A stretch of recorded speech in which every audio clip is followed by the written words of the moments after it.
Hello সবাইকে, আমি তৃপ্তি। আমার নতুন আরেকটা ভিডিওতে তোমাদের সকলকে জানাই অনেক অনেক ওয়েলকাম আর আমার অনেক অনেক ভালোবাসা। তো আজকের ভিডিওটা শুরু করছি একদম মাঝ রাস্তা থেকে, সূর্যি মামার তাপে পুড়তে পুড়তে। আর এই এত রোদে পুড়তে পুড়তে কোথায় যাচ্ছে সেটা ভিডিও আগে দেখলেই বুঝতে পারবে। তো এখন ঘড়িতে বাজে প্রায় ওই 11টা মতো। আর দেখে কি তা মনে হচ্ছে বলো? মনে হচ্ছে দুপুর 1-2 বাজে, ওই জন্য ফাটিয়ে রোদ দিয়েছে। আর সূর্যি মামা যে কেন আজকে এত রেগে আছে সেটা আমি তো বুঝতে পারলাম না, কিন্তু এই কদিন এরকমভাবেই যাচ্ছে। তো এত রোদ গরমে আমাদের বেরোনোর কোনো ইচ্ছেই ছিল না, একটা জরুরি কাজ আছে ওই জন্যই বেরোতে হলো। তবে সবচেয়ে বড় কষ্ট হচ্ছে আমার বরের এই টাকটা দেখে। এই বেচারা টাক কি সহ্য করে না বলো? রোদ বৃষ্টি ঝড় সব এর উপর দিয়েই যায়, কিন্তু একে ঢাকার মতো কোনো পরিস্থিতিও নেই। ঠান্ডাতে টুপি দেওয়া যায় না, কারণ কাজ করতে গেলে অসুবিধে হয়। গরমে টুপি দেওয়া যায় না, কারণ ঘেমে নিয়ে একটা অস্থির হয়ে যায়। আর তাহলে কি করা যাবে বলো? কোনো উপায় তো নেই, ওই জন্য সবটাই ওকে মুখ বুজে সহ্য করতে হয়। তো এতে আমার বরের খুব কষ্ট হয়, দেখে আমারও খুব কষ্ট হয়। তবে চেষ্টা আমি করেছি একটু ওকে শান্তি দেওয়ার, কিন্তু সেটাও পারলাম না। হাতটা দেওয়ার সঙ্গে সঙ্গে আমার হাতের উপর সাইডটা জ্বলে যাচ্ছে রৌদ্রের তাপে, তাহলে ওর টাকের কি অবস্থা। তো সেটা ভেবেও খারাপ লাগছে, কিচ্ছু করার নেই, সব সহ্য করতে হবে বেচারাকে। তো আমরা চলেই এসেছি রঙিয়ার কাছে, তো আর বেশি দূর নয়। তো এখানে যাচ্ছি আমরা জরুরি কাজ বলতে মেয়ের জন্যই যাচ্ছি, কারণ ওর যে রিপোর্টটা বাকি ছিল মানে ইউরিন টেস্টের, তো সেটাই আজকে দেওয়ার কথা। ডক্টর আজকেই আসবেন, তো ওনাকে একবারে দেখিয়ে নিয়ে আসবো। এখন আমরা হসপিটালের ভিতরেই যাচ্ছি, তো ঘর থেকে অল্প স্বল্প খাওয়া দাওয়া করেই এসেছি, সেই জন্য খাওয়া দাওয়ারও কোনো তাড়া নেই। তবে এই গরমে খাওয়ার কথা তো মাথায় আসছেই না, শুধু একটাই দুশ্চিন্তা মাথার মধ্যে ঘুরছে যে এই ইউরিন টেস্টের রিপোর্টটা যাতে ঠিকঠাক করে আসে, মানে ভালো আসে, কোনো অসুবিধে যেন না হয়। তবে আমার একটু দুশ্চিন্তা হচ্ছে, কারণ মেয়েটার হাইট ওয়েটটা বাড়ছে না, তো সেই একটা দুশ্চিন্তা মনের মধ্যে আছে। আর আমি জানি রিপোর্ট ভালোই আসবে, আর অন্য কোনো কারণ নেই। তো ঠাকুরের কাছে তো সেটাই চাচ্ছি যে সবভাবেই যেন ভালো থাকে। তবে সোনামুখে শুনেছি এই হসপিটালটা অনেক নামি দামি হসপিটাল, আর হয়ও মানুষ এক ডাকি হসপিটালটাকে চিনতে পারে, আর অনেক ভালো ভালো ডক্টর এখানে আছে। তো এখানে আমি আগে একবার এসেছি, যখন আমার ছেলের বয়স ছিল সম্ভবত 3 বছর। তখন ও খেলতে খেলতে জানলার যে ফ্রেম আছে ওখানে গিয়ে ওর মাথার পিছন সাইডটা লাগে, তো লাগার সঙ্গে সঙ্গে সেটা কেটে যায়, আর সেখানে 3-4টে সেলাইও পড়েছে। তো তখন আমরা ইমার্জেন্সিতে এই প্রাইভেট হসপিটালে ভর্তি করিয়েছিলাম। তবে ওরা ট্রিটমেন্ট করছিলই ঠিক কথা, এমার্জেন্সিতে নিয়ে যেয়ে সেখানে ওর মাথাটা পরিষ্কার করে দিচ্ছিল। আর এরই মধ্যে বলে, তুমি টিকিট কাটো, কাউন্টারে যাও, সেখানে যে টাকা জমা করো, তারপর বাকি ট্রিটমেন্ট হবে। তখন তুমি বলো কেমন অবস্থা হয় আমাদের মনের।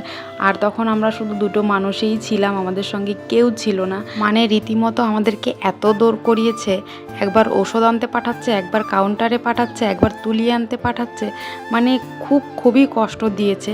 তো সেই রাগে ওর বাবা তো ওখান থেকে ওইভাবেই ছেলেকে বের করে নিয়ে আমরা বাইকে উঠে কাছের একটা সরকারি হসপিটাল ছিল সেখানেই গিয়েছি। মানে আমাদের আশা ছিল প্রাইভেট হসপিটাল ইমার্জেন্সিতে ভর্তি করালে সঙ্গে সঙ্গে ট্রিটমেন্টটা হবে। আর খুবই বাজেভাবে কেটে গেছিলো, মানে সেটা আর বলার ভাষা নেই আমার কাছে যে এমনভাবেই কেটেছে। তো ছেলে যে আমার বেঁচে ছিল এটাই অনেক বড় কথা। আর কেটেছে তো কেটেছে একদম ব্রেনটের উপরে, তো সেই জন্য আমাদের ভয়টা আরও বেশি ছিল। তো যাই হোক, ঠাকুর সবার মঙ্গল করে জানি, আমাদেরও করেছেন। তো সেই সরকারি হসপিটালে যেই ছেলে আমার ভালো হয়েছে, তো সেখানেই ট্রিটমেন্ট চলেছে। আর সিটি স্ক্যানটা আমরা প্রাইভেটে অন্য জায়গায় যে করেছিলাম। তো এই হচ্ছে প্রাইভেট হসপিটালের অবস্থা। আর সেই জন্য এই হসপিটালের নাম শোনা মাত্রই আমাদের দুজন মানুষের এত রাগ ওঠে, যেটা আর কি বলবো। তো এখানে তো আমরা আসিনি এত বছরেও, তো এখন মেয়েকে নিয়ে এসেছি শুধু অন্য কোনো হসপিটাল খোলা ছিল না বলে। তবে প্রাইভেট হসপিটালের ডক্টরের একটাই সমস্যা, আমরা ভাবি আমরা সেখানে গেলে হয়তো ভালো মতো তারা ব্যবহার করবেন, 4টে কথা জিজ্ঞেস করবেন, আমরা সব খুলে বলতে পারবো, কিন্তু তারা চান্সেই দেয় না। নিজেদের মতো করে একটা বলে একটা লিস্ট লিখে দেবে, যাও চলে যাও।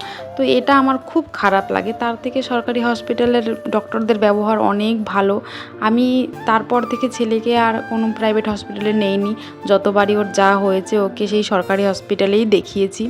তো আমার ছেলে তারপর থেকে সুস্থই আছে। মেয়ে আমার জন্ম হয়েছে প্রায় 2.5 বছর হয়ে গেল, কিন্তু আমার মেয়ের কখনো এত জ্বর এরকমভাবে অসুখ হয়নি। এই প্রথমবার ওর জ্বরটা একটু বেশি হয়ে গেল, আর এই প্রথমবারই ওকে এই প্রাইভেট হসপিটালে আনলাম।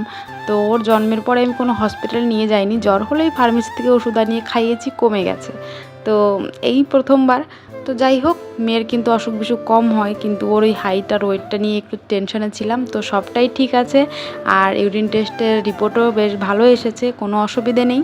তো এখন আমরা ফিরছি বাড়ির পথে। বাড়ি যেয়েও একটা গুরুত্বপূর্ণ কাজ আছে আজকে, মানে বলতে পারো একটা দায়িত্ব আছে, সেটা শেষ করতে হবে। তো কি হচ্ছে না হচ্ছে সবটাই আগে দেখতে পারবে। আর আমার ভিডিওতে ভয়েস ওভার দিচ্ছি, একটু কষ্ট করে দেখো, কারণ পাশে থেকে গাড়ি, ট্রেন, মানুষের ঝাড়ু দেওয়া সব কিছু শব্দই আসছে। কিচ্ছু করার নেই, আমার রাত্রেবেলা আমি দিতে পারি না, তো দিনের বেলায় ভয়েস ওভারটা দিচ্ছি। এখানে একটু অসুবিধে হচ্ছে, তো প্লিজ একটু কষ্ট করে দেখো। এখন বাজে ঘড়িতে প্রায় ওই 11টা মতো। তো এখন খাওয়া দাওয়া শুরু হলো। তো কারা খাচ্ছে চিনতে পারছো না তো? এর আগের ভিডিও যারা দেখেছো তারা অবশ্যই এনাদেরকে চিনতে পারবে। তো ইনি হচ্ছে আমাদের পাশের বাড়ির ভাবি, শুধু ভাবি বললে ভুল হবে। তো ইনি হচ্ছেন আমার বন্ধু বান্ধবী, সুখ দুঃখের সাথী সবটাই বলতে পারো। তো আজকের এই আয়োজন শুধু একটা কারণ, বাবু দুদিন পরে চলে যাচ্ছে, তো ওই জন্য আমার তরফ থেকে ছোট্ট একটা আয়োজন ওর জন্য। তো ও তো ডক্টরি পড়তে যাবে, আর অনেক দূরে যাবে জানো তো, সেখান থেকে সহজে আসার মতো নেই। তো সেই জন্য আমি একটু আয়োজন ওর জন্য করেছি যতটা পেরেছি। আর দেখতেই তো পেরেছো আমার ঘরের অবস্থা, দুটো মানুষকে বসতে দেওয়ার জায়গা নেই। আর এই ঘরে জায়গা না থাকার কারণে আমি অনেকজনকেই আমার ঘরে ডাকি না, আর কোনো আত্মীয় স্বজনও আসে না। তো দুটো বাচ্চার ঘর এমনিই তো সেটা ঘর থাকে না, যে বাচ্চারা ঘরে থাকলে তো জানোই কী অবস্থা হতে পারে। তারপরে আবার দুটো মানুষকে ডাকলে তাদেরকে যদি ঠিক করে বসতে না দেওয়া যায়, তো এর থেকে লজ্জার ব্যাপার হয়তো আর কিছু হয় না। সেই জন্যই আমি কাউকে ডাকি না। তবে ভাবি আমার অবস্থাটা বুঝতে পারছেন, তো সেই জন্য উনি মানিয়ে নিয়েছেন, আর এটা আমাদের আগে থেকেই হয়ে আসছে। তো এখন খাওয়া দাওয়া প্রায় শেষ, বাবু ওরা চলেও গেছে, আর এখন বাজে রাত 12টা। তো আমি আর ওর বাবা খেতে বসেছি, খুব খিদে পেয়েছে। এদিকে ছেলে তো ভাবিদের সঙ্গে খেয়ে এখানেই শুয়ে পড়েছে। আজকে যে বীভৎস গরম দিয়েছে সে কথা আর কি বলবো। তো চলো আজকের মতো ভিডিওটা এখানেই শেষ করি, দিনটা তো এইভাবেই শেষ হলো। তো সবাই ভালো থেকো, সুস্থ থেকো, নিজেদের খেয়াল রেখো। আর আমার ভিডিও যদি ভালো লাগে অবশ্যই একটা লাইক শেয়ার সাবস্ক্রাইব করে আমার পাশে থেকো। তো দেখা হবে পরের ভিডিওতে।